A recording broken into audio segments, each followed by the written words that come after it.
다 함께 묵상 기도하심으로 수요 기도회를 시작하겠습니다.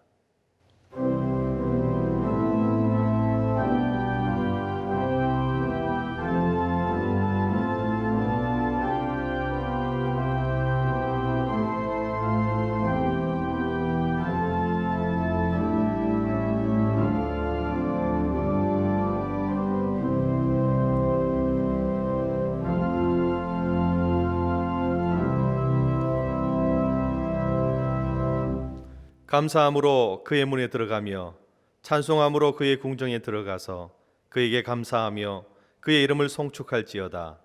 여호와는 선하시니 그의 인자하심이 영원하고 그의 성실하심이 대대에 이르리로다. 만유의 주가 되시며 만왕의 왕이 되신 하나님 아버지, 우리에게 독생자 예수를 보내주셔서 모든 죄와 허물을 용서해 주시고 영원한 사망에서 구원하여 주신 은혜를 생각하며 감사를 드립니다. 예수님을 기다리는 대림절 기간이 깊어갈수록 주님을 사모하는 저희들의 마음도 깊어지게 하옵소서. 오늘도 우리의 마음과 중심을 다하여 드리는 기도와 찬송을 기쁘게 받아 주옵소서. 모든 영광을 성삼위 하나님께만 돌리오며 인류를 구원하시려고 이 땅에 오신 예수님의 이름으로 기원하옵나이다. 아멘.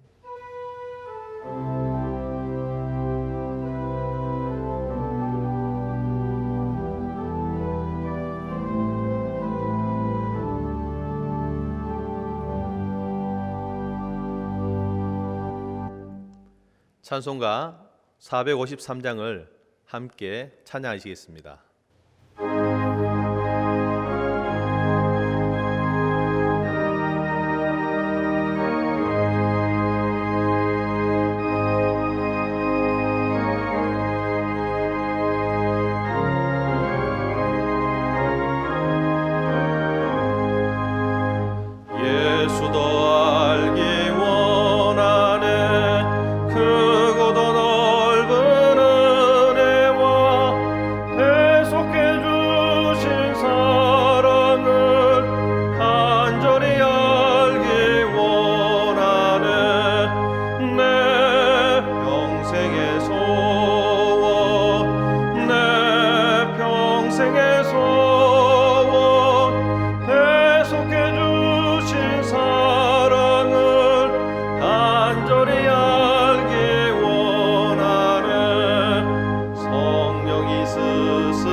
오늘 우리에게 주시는 하나님의 말씀은 에베소서 4장 11절부터 15절까지의 말씀입니다. 제가 봉독하겠습니다. 그가 어떤 사람은 사도로, 어떤 사람은 선지자로, 어떤 사람은 복음 전하는 자로, 어떤 사람은 목사와 교사로 삼으셨으니 이는 성도를 온전하게 하여 봉사의 일을 하게 하며 그리스도의 몸을 세우려 하심이라. 우리가 다 하나님의 아들을 믿는 것과 아는 일에 하나가 되어 온전한 사람을 이루어 그리스도의 장성한 분량이 충만한 데까지 이르리니 이는 우리가 이제부터 어린아이가 되지 아니하여 사람의 속임수와 간사한 유혹에 빠져 온갖 교훈의 풍조에 밀려 요동하지 않게 하려 함이라. 오직 사랑 안에서 참된 것을 하여 범사에 그에게까지 자랄지라. 그는 머리니 곧 그리스도라. 이는 하나님의 말씀입니다. 우리는 흔히 격이 있다라는 말을 자주 합니다. 격이 있다는 의미는 주위 환경이나 일의 형편에 걸맞게 어울리는 분수와 품위를 나타내는 말입니다. 이것을 사람에게 대비해 보면 그 사람이 품격이 있어, 품위가 있어 이렇게 이야기하는 것입니다. 이 의미는 그 사람 성품에서 나오는 품위를 이야기하는 것입니다. 그리고 사물에 대해서 이 이야기를 한다면 그 사물의 가치가 좋다 한 이쯤 되겠죠. 더 나아가서 성도에게 격이 있다라는 의미는 무엇일까요? 성도에게 격이 있다는 의미는 예수 믿는 사람으로 그 사람 참 품위가 있어 이런 말이 될 것입니다. 그렇다면 구체적으로 성도에게 품격이 있다는 의미는 어디서 찾을 수가 있습니까? 바로 예수님의 행동에서 우리는 그 품격을 찾을 수 있는 것입니다. 예수님은 삶의 모습으로 우리에게 본을 보여주셨습니다. 모범 답안을 주신 것이죠. 어떻게 살아야 하는지, 섬기는 삶, 때론 사랑하며 사는 삶, 그리고 복음 증거하는 삶, 권세 있게 힘 있게 사는 삶, 이런 모든 삶들을 본으로 보여주셨다는 것입니다. 특별히 여기서 우리가 배워야 할 것은 이 많은 것들 중에 바로 기도라는 것입니다. 여러분 기도를 어떻게 생각하십니까? 얼마만큼 기도해야 할까요? 예수님은 공생애를 시작하기 전에 40일 금식 기도를 하셨죠. 그리고 그 바쁜 사역들 일정들 가운데 아침 일찍 일어나 기도를 하셨습니다. 그리고 더 나아가서 제 아들을 이끌고 산에 올라가서 기도를 하셨고요. 그리고 그 모진 십자가를 앞두고 겟세마네 동산에서는 밤을 새워서 철야 기도를 하였습니다. 정말 우리와 같은 성정으로, 정말 사람으로, 신으로 이 땅의 삶을 사시면서 그렇게 권세 있고 능력 있는 말씀을 증거했던 이유가 그 받은 에너지가 바로 기도라는 것이었습니다. 그래서 우리 삶을 돌아볼 때에 하나님의 백성은, 성도라는 사람은 어느 상황에서든지 기도하는 것, 기도를 쉬지 않는 것, 이것이 바로 지표가 된다는 것입니다. 또 하나가 있습니다. 바로 사랑이라는 것입니다. 예수님은 모든 사람을 사랑으로 대했습니다. 하나님의 사랑을 전한 것입니다. 그래서 말씀에는 이렇게 이야기합니다. 그런즉 믿음, 소망, 사랑 이 세 가지는 항상 있을 것인데 그 중에 제일은 사랑이라. 그리고 요한일서 4장 9절에서는 말씀하십니다. 하나님의 사랑이 우리에게 이렇게 나타낸 바 되었으니 하나님이 자기의 독생자를 세상에 보내심은 그로 말미암아 우리를 살리려 하심이라. 예수 그리스도가 온 것은 바로 하나님의 사랑 때문이라는 것입니다. 그래서 이 사랑을 잘 알고 있는 것이 바로 성도라는 것입니다. 그래서 기도와 사랑이 바로 성도의 품격을 나타내는 지표가 되는 것입니다. 여러분 사랑하시기 바랍니다. 기도하시길 바랍니다. 헨리 나우에는 이런 말을 합니다. 예수님이 아셨던 것을 우리가 알고 예수님이 행하셨던 것을 우리가 행하도록 우리는 부름을 받았습니다. 우리들의 영적 생활에 있어서 커다란 도전은 우리 자신이 예수님과 같다고 주장할 수 있어야 한다는 것입니다. 다시 말하면 우리는 지금 세상에 존재하고 있는 예수라고 말할 수 있어야 한다는 것입니다. 진정한 구원이 무엇입니까? 진정한 구원은 우리가 예수 그리스도가 되는 것입니다. 여러분, 이 말처럼 예수 닮기를 소망하는 여러분 되시기를 간절히 축복합니다. 우리가 어려서부터 외웠던 말씀이 있죠.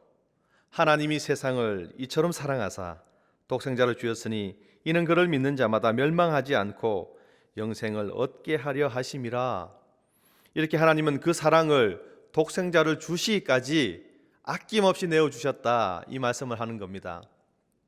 저 여러분들이 말씀을 통해서 이 말씀을 깊이 깨달아 정말 성도의 품격을 잊어버리지 않고 유지해가며 이 하루를 살아가는 여러분 되시기를 간절히 축복합니다. 먼저 성도의 품격이란 그리스도의 몸을 세우는 것입니다. 12절의 말씀입니다. 이는 성도를 온전하게 하여 봉사의 일을 하게 하며 그리스도의 몸을 세우려 하심이라.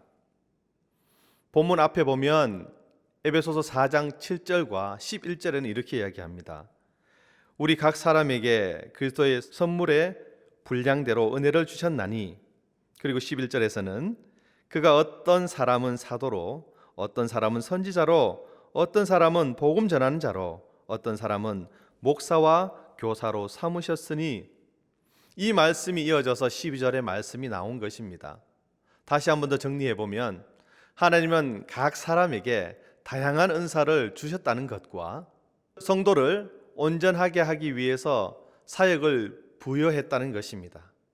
그리고 그 사역의 결과로 바로 봉사의 일을 통하여서 그리스도의 몸을 세운다, 이렇게 되는 것입니다.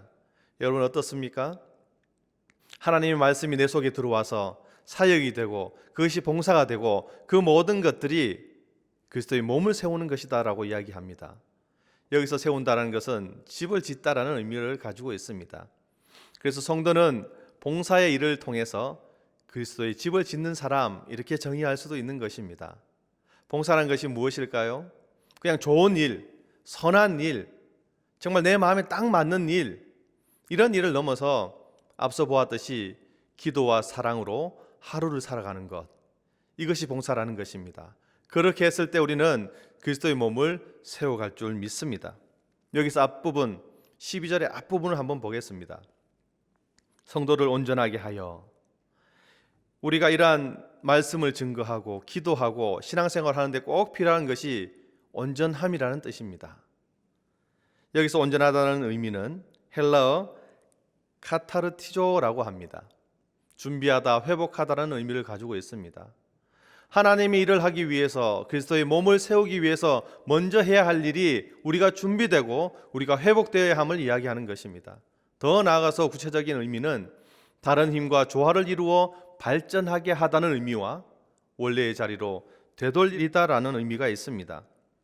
또 다른 뜻은 부러진 뼈를 맞추거나 찢어진 그물을 수리할 때, 혹은 범죄한 사람이 그 사람이 되돌려질 때 이 단어를 쓰는 것입니다.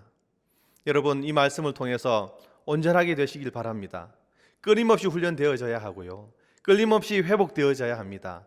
그랬을 때 우리는 그리스도의 몸을 세워갈 줄 믿습니다. 한 사람 한 사람이 이렇게 훈련되어지고 만들어지고 고쳐지고 회복되어졌을 때 이 교회라는 공동체가 든든히 서갈 줄 믿습니다. 그래서 우리는 집 짓는 사람입니다. 지금 또 집을 짓고 있는 과정 중에 있다는 것입니다. 여러분, 건축을 하다가 멈춰서 버린 건물들을 보았습니까? 너무 흉측하지 않습니까? 흉물스럽습니다. 보기 싫습니다. 그래서 끊임없이 우리는 지어져 가는 상태, 정말 만들어가는 상태라는 것을 꼭 기억해 주시길 바랍니다. 그래서 구원받은 백성으로, 구원함으로 끝나는 것이 아니라 지금 또 우리는 많은 시간, 훈련의 시간이 할애되어야 된다는 것입니다. 그래서 지금 또 우리는 훈련받고 있는 것이고요, 훈련되어져 가는 것이고요, 그래서 그 훈련을 통해서 성숙되어진다는 것입니다. 이 온전함을 통해 우리에게 필요한 것이 앞서 보았던 기도라는 것입니다. 잊지 말아야 할 것입니다. 우리가 기도할 때에 우리 스스로를 다스릴 수가 있습니다. 우리는 기도할 때에 우리 서로를 다스릴 수가 있습니다. 또한 우리가 기도할 때에 성령의 다스림을 우리가 받을 수 있는 것입니다. 이것이 조화가 되었을 때에 훈련과 기도, 사랑, 이 모든 것이 합하여 선을 이루어가는 것입니다. 얼마만큼 신앙의 조화를 위해서 노력을 하십니까? 바울은 빌립보서 3장 14절에서 이렇게 이야기하죠. 표대를 향하여 그리스도 예수 안에서 하나님이 위에서 부르신 부름의 상을 위하여 달려가노라. 달려간다는 것입니다. 달려가는 것이 성도의 인생이라고 고백하고 있는 것입니다. 끊임없이 하나님이 부르실 때까지 달려간다는 것입니다. 여러분, 이것에 대해서 어떻게 생각하십니까? 이러한 신앙이, 이러한 인격이, 이러한 성도의 품격이 우리를 만들어 간다라고 표현했을 때에 여러분들은 어떻게 생각하고 있습니까? 보통의 사람들은 이렇게 대답합니다. 내가 예수를 처음 믿었을 때에, 그리고 천국 가는 것, 이것에 대해서는 굉장히 잘 알고 있습니다. 그런데 중요한 사실 한 가지, 그 중간 과정은 없어져 버렸습니다. 예수 믿었을 때 언제가 기쁩니까? 라고 질문을 해보면 마찬가지입니다. 내가 처음 예수를 믿었을 때 너무나 기뻤습니다. 정말 하늘을 날아갈 듯 했습니다. 정말 아이를 등에 업고 그 먼 시간 말씀 들으러 갔었습니다. 버스를 타고 지하철을 타고 이렇게 갔었습니다. 그리고 다가올 천국을 위해서 나는 주님이 오실 때 어떻게 준비할 것입니다. 이런 말은 한다는 것입니다. 하지만 여기도 그 중간 과정이 없어져 버렸습니다. 지금 이 시간 지나온 것 주의 모든 크신 은혜입니다라고 끝나버리고 지금의 삶이 없다는 것입니다. 너무 비약적인 것 같나요? 만일 있다면 예수 그리스도가 오심이 하나님의 사랑이고요. 그리고 고난과 고통을 통해 십자가를 지었으니 나를 사랑한다는 증거이고요. 그래서 내가 최선을 다해서 봉사하고 헌신하고 봉헌하고 하나님 일을 하려고 지금 하고 있습니다. 여기까지. 어떻게 보면 이것이 일반적인 우리 신앙의 모습이라는 것입니다. 하지만 여러분, 이것이 신앙의 다가 아닙니다. 마치 우리가 주를 위해 그렇게 합니다. 명분은 참 맞는데 그것이 나로부터 출발하기 때문에 실수가 있는 것입니다. 만약 신앙을 내가 주를 위해 삽니다, 하나님을 위해 이런 일을 합니다라고 한다면 우리가 생활하는 이 교회 공동체 하나도 어려운 일이 없어야죠.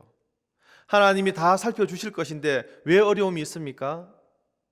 신앙생활은 어떻습니까? 내가 주를 위해 하는데 왜 어려움이 닥쳐옵니까? 우리가 모두 겪은 바 아닙니까? 신앙생활도 교회 생활도 어려움은 있습니다. 항상 문제는 있어 왔습니다. 다툼이 있고 때로는 의견 대립이 있다는 것입니다. 왜일까요? 왜 이런 일이 일어날까요? 교회는, 신앙생활은 단순히 주를 위해 끝나는 것이 아니라 나를 위해, 영적인 성전인 저와 여러분들을 위해 필요한 훈련의 장소이기 때문에 그렇습니다. 그래서 하나님께서는 어려운 상황도 만나게 하시고요, 그리고 극복하게 하시고요, 그리고 많은 사람들과 대립을 통해서 나를 깨우치시고요, 이런 훈련의 상황들이 꼭 필요하다는 사실을 우리는 기억해야 합니다. 언제 해결되던가요? 언제 문제가 해결되던가요? 내가 준비되었을 때에, 내가 훈련되었을 때에, 내가 받아들일 수 있을 때에 그 문제는 문제로 끝나는 것이 아니라 해결함으로 끝나는 것입니다. 여러분, 마태복음 25장을 보면 열처녀 비유가 나옵니다. 등을 준비한 열처녀, 모두가 함께 준비를 했지만 마지막 다섯 처녀는, 미련한 처녀라고 부르는 다섯 처녀는 그 여분의 기름이 없어서 신랑이 부를 때에 그 혼인잔치에 들어가지 못함을 알지 않습니까? 언제나 준비된 사람이 하나님의 부르심을 받는 것이고요, 언제나 준비된 사람이 하나님께 다가가는 것입니다. 여러분, 준비라는 것입니다. 예수님이 오셨습니다. 어떻게 기다리십니까? 어떠한 마음으로 준비하고 회복하고 계십니까? 하나님은 오늘도 부르십니다. 준비하라, 회복하라. 두 번째로, 성도의 품격은 그리스도의 장성한 분량이 충만한 데까지 이르는 것입니다. 13절의 말씀입니다. 우리가 다 하나님의 아들을 믿는 것과 아는 일에 하나가 되어 온전한 사람을 이루어 그리스도의 장성한 분량이 충만한 데까지 이르니니, 그리스도의 장성한 분량이 충만한 데까지 이른다는 말은 성숙한 신앙인이 된다는 의미입니다. 우리가 흔히 신앙생활 한다라고 이야기합니다. 그런데 이 신앙과 생활을 분리해서 생각할 때가 있습니다. 굉장한 오류입니다. 신앙은 거룩한 것이고 생활은 세속적인 것이다. 이렇게 생각해서 신앙과 생활을 분리한 경우가 있다는 것이죠. 아닙니다. 신앙생활은 하나입니다. 바로 신앙생활이라는 것입니다. 이것은 우리의 믿음이 우리의 삶에서 나와야 한다는 의미입니다.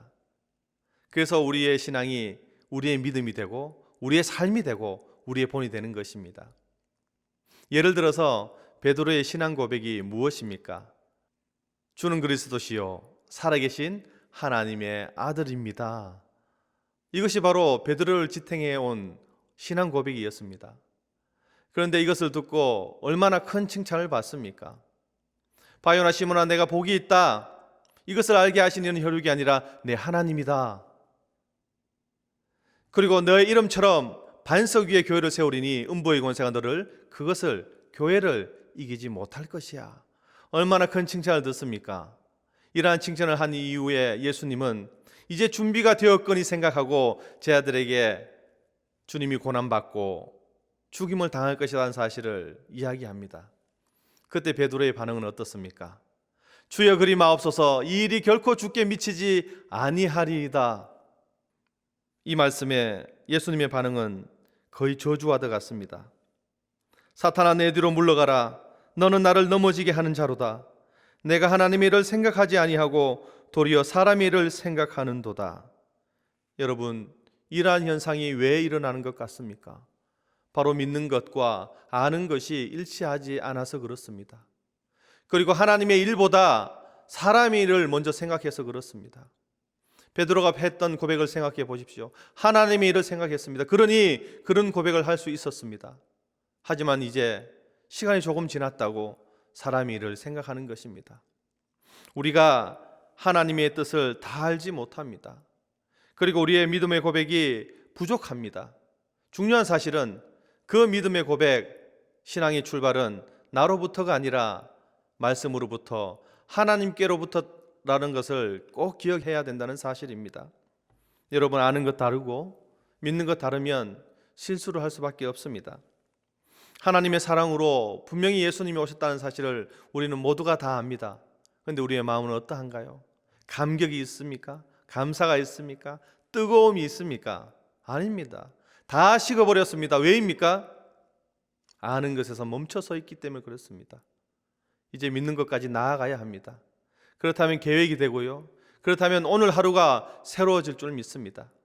여러분, 여기서 거룩이 나오는 것입니다. 단순히 구분 짓는 것이 아니라 구별되는 삶을 살아가는 것입니다. 다시 한번 13절을 보시길 바랍니다. 온전한 사람을 이루어라고 이야기합니다. 여기서 온전하다는 의미는 앞서 말씀드렸던 온전하게와는 다른 의미의 단어입니다. 온전하다는 의미는 헬라어 텔레이오스입니다. 완전한, 충분한 이란 뜻을 가지고 있습니다. 장성한 분량까지 가는 것은 예수님을 아는 것과 믿는 것이 하나가 되어서 온전하고 충만한 사람이 되었을 때 가능하다는 의미입니다. 너무나 어렵습니다. 앞서 온전하게라는 의미는 분명히 준비되어지고 회복되어지면 된다라고 했습니다. 훈련의 기간이 필요하다라고 말씀드렸습니다. 그런데 이제 여기 와서는 온전한, 충분한, 퍼펙트한 그런 사람이 되어야 한다라고 합니다. 과연 이것이 가능합니까? 우리 주님이 가능하게 사셨다는 겁니다. 온전한 사람으로, 온전한 신으로 이 땅의 삶을 살았다는 것입니다. 그러면 우리는 어떻게 하면 가능합니까? 주님을 따라가면 된다는 것입니다. 예수의 가르침, 예수의 삶, 예수의 그 능력을 따라가기 위해서 노력하면 우리도 온전한 사람을 이룰 수 있다는 것입니다. 그래서 장성한 분량까지 간다는 것입니다. 여러분, 우리가 잘 기억해야 합니다. 어떻게 흠없게 살 수 있겠습니까? 어떻게 흠없는 인생을 살아가고 있다라고 자부할 수 있겠습니까? 하지만 방법은 예수를 따라가면 된다는 것입니다. 거룩도 마찬가지죠. 내가 거룩하니 너희도 거룩하다라고 이야기하셨습니다. 어떻게 거룩합니까? 어떻게 매사 구별된 삶을 살아갈 수 있습니까? 이것도 마찬가지입니다. 예수님을 따라가면 우리를 거룩하다 인쳐주시는 겁니다. 우리의 기준은 항상 예수님처럼입니다. 꼭 기억하시길 바랍니다.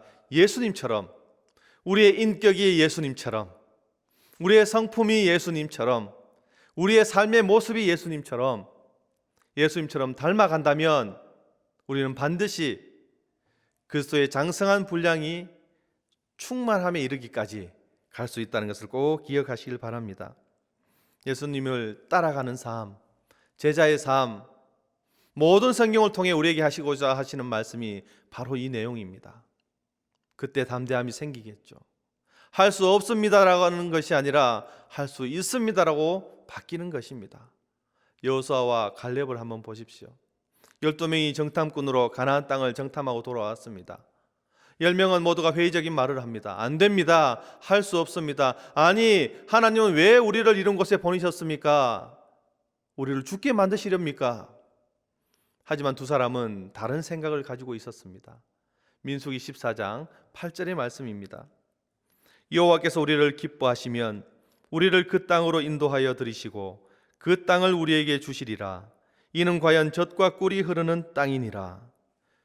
여호와께서 우리를 기뻐하시면, 바로 이것입니다. 여호와께서 우리를 기뻐하시면 가능하다는 것입니다. 여러분, 이것이 성도의 품격 아니겠습니까? 누가 뭐라 해도 여호와께서 우리를 기뻐하시면, 하나님이 말씀하시면, 하나님의 약속 때문에 우리는 할 수 있다는 것입니다. 예화를 하나 들겠습니다. 한 아버지가 초등학생 아들에게 다윗의 용맹함을 가르치고 있었습니다. 우리가 다 아는 다윗과 골리앗의 이야기죠.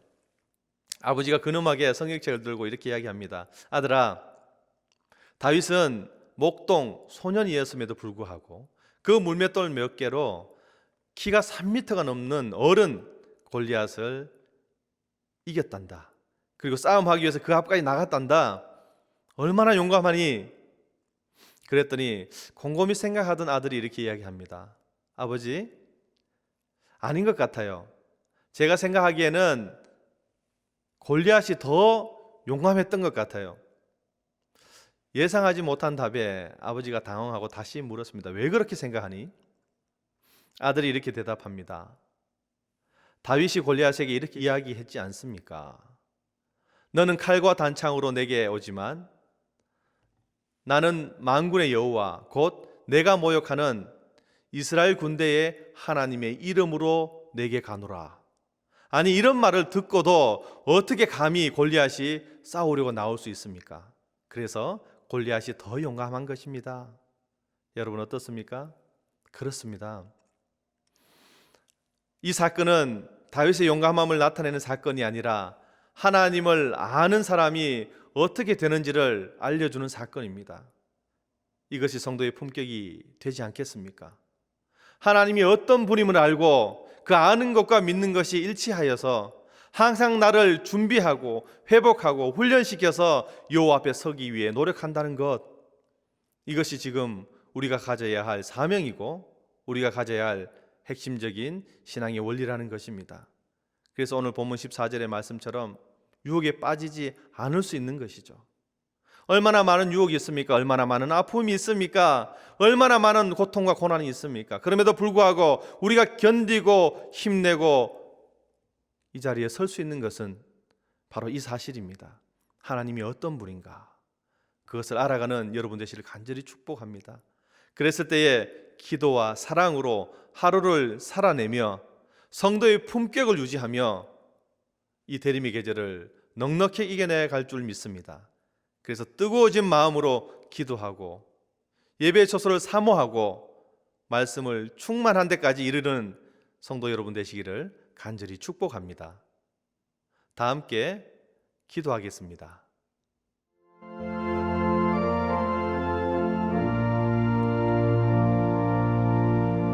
만왕의 왕으로 오신 주님, 주의 오심을 다시금 기다립니다.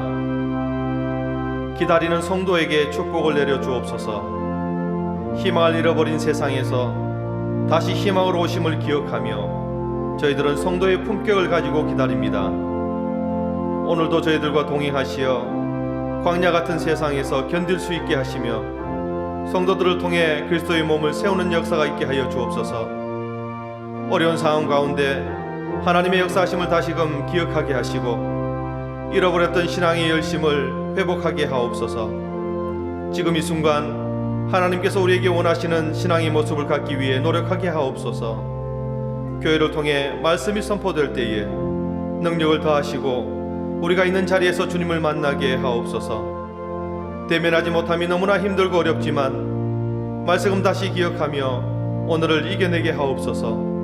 더욱더 교회를 위해서 기도하며 직분자들을 위해서 기도하며 나라와 민족을 위해 기도하게 하옵소서. 특별히 선교사님들을 위해 기도하오니 복음 증가하는 모습에 힘을 더하게 하시며 갈수록 어려워진 선교지의 상황에 그럼에도 불구하고 역사하시는 하나님의 복음의 불길이 더욱더 뜨겁게 타오르게 하옵소서. 기도와 사랑으로 오늘을 살아가며 승리하게 하옵소서. 우리를 감사로 이끄시는 예수님의 이름으로 기도하옵나이다. 아멘. 이제는 우리 주 예수 그리스도의 은혜와 아버지 하나님의 그 크신 사랑하심과 성령 하나님의 역사하심이 그리스도의 몸을 세우며 준비하라는 명령을 받으며 회복하라는 명령을 받으며 훈련되어져서 하나님의 거룩한 일꾼으로 세워지기를 다짐하는 머리 숙인 주의 백성들 머리 위에, 그 가정과 그 이웃과 모든 기업 위에, 그리고 연동재단 위에 이제로부터 영원히 함께 하시기를 간절히 축원하옵나이다. 아멘.